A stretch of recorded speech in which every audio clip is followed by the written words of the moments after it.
પવિત્ર સનાતન ધર્મ ચેનલમાં આપ સૌનું હાર્દિક સ્વાગત છે। આજે હું રમા એકાદશી આસો વદ ને 11 ને એકાદશીને રમા એકાદશી કહે છે। આસો માસના કૃષ્ણ પક્ષની આ એકાદશીને રમા એકાદશી તરીકે ઓળખવામાં આવે છે। પુરાણ કાળમાં એક મુસ્કંદ નામનો રાજા રાજ્ય કરતો હતો।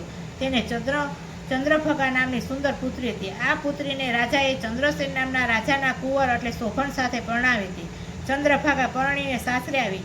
એક દિવસ તેના સસરાને ત્યાં એ ચંદ્રભગા આવ્યો ને એ દિવસે આસો કૃષ્ણ એકાદશી હતી। એ દિવસે ઉપવાસ કરી વ્રત કરવું પડ્યું અને ચંદ્રભગા મૂંઝાવા લાગી, કેમ કે તેને પતિની તબિયત સારી રહેતી નહોતી।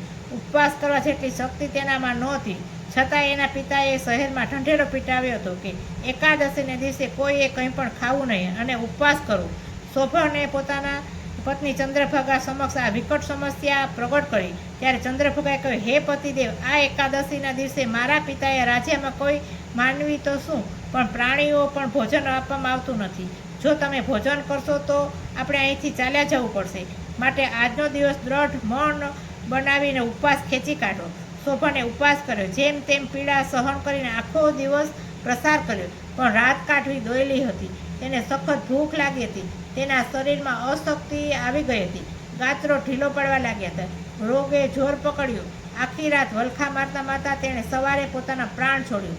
ચંદ્રભગા પતિ પાછળ સતી થવા તૈયાર થઈ, પરંતુ શોભનના પિતાએ તેને તેમ કરતા અટકાવી। રમા એકાદશીના શુભ દિવસે શોભનનું મૃત્યુ થયું, તેથી તેને સ્વર્ગવાસ થયો અને તરત બીજા જન્મમાં જ એ જ દેહે મંદરાચળ નામના પર્વત ઉપર ઉચ્ચ કુળમાં શોભનનો જન્મ થયો। એક દિવસ મુસ્કુંદ રાજાના રાજ્યનો એક બ્રાહ્મણ મંદરાચળ પર્વત પર જઈ ચડ્યો। ત્યાં તેને સંદેહે શોભનને જોયો। બ્રાહ્મણ અચંબા પડી ગયો કે બ્રાહ્મણે નક્કી કરી લીધું કે આ બીજો કોઈ પુરુષ નથી, પરંતુ ચંદ્રભગાનો પતિ શોભન છે। જેથી બ્રાહ્મણ ઝટ પાછો નગરમાં આવ્યો। તેણે ચંદ્રભગા રાણીની સઘળી વાત જણાવી। ચંદ્રભગા પતિને જીવિત જાણી અને વિચારમાં પડી ગઈ, છતાં પણ તે પરમાત્માની લીલાને સમજીને તત્કાળ પતિને મળવા સાથે રાજપુરોહિતને પણ લેતી આવી। રાજપુરોહિતને લઈને ચંદ્રભગા વામદેવના આશ્રમે ગઈ અને પોતાના પતિ વિશે સઘળી હકીકત સંભળાવી। નામદેવે તે ચંદ્રભગાને દિવ્ય રૂપ આપ્યું, જેથી તેને પોતાના પતિ આ જન્મમાં પણ ઓળખી શકે।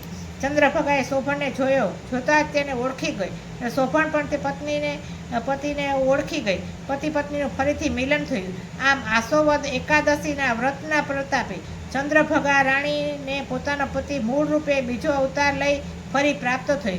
પતિ પત્ની નગરમાં આવી સુખ ચેનથી રહેવા લાગે।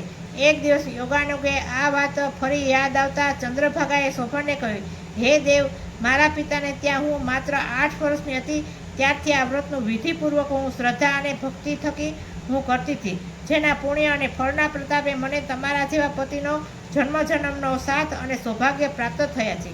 આપણી મરજી હોય તો આ વર્ષે આપણે આ વ્રતનું ધામધૂમપૂર્વક ઉજવણી કરી યથાશક્તિ પુણ્યદાન કરી શોભને રાણીને તેમ કરવા પ્રેમથી સંમતિ આપી અને વ્રતનો સમય આવતા જ રાજા રાણીએ આ વ્રત કર્યું।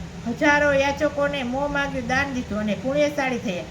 આ વ્રત શ્રદ્ધા અને ભક્તિપૂર્વક જો કોઈ નર નારી કરશે તેને ચંદ્રભગા અને શોભનથી પણ અધિક પુણ્ય અને ફળ આ લોકમાં પ્રાપ્ત થશે। ઇતિ સંત પુરાણે આસો કૃષ્ણ પક્ષે રમા એકાદશી સમાસ્તે। ઓમ નમો નારાયણ। જય શ્રી કૃષ્ણ। જય માતાજી।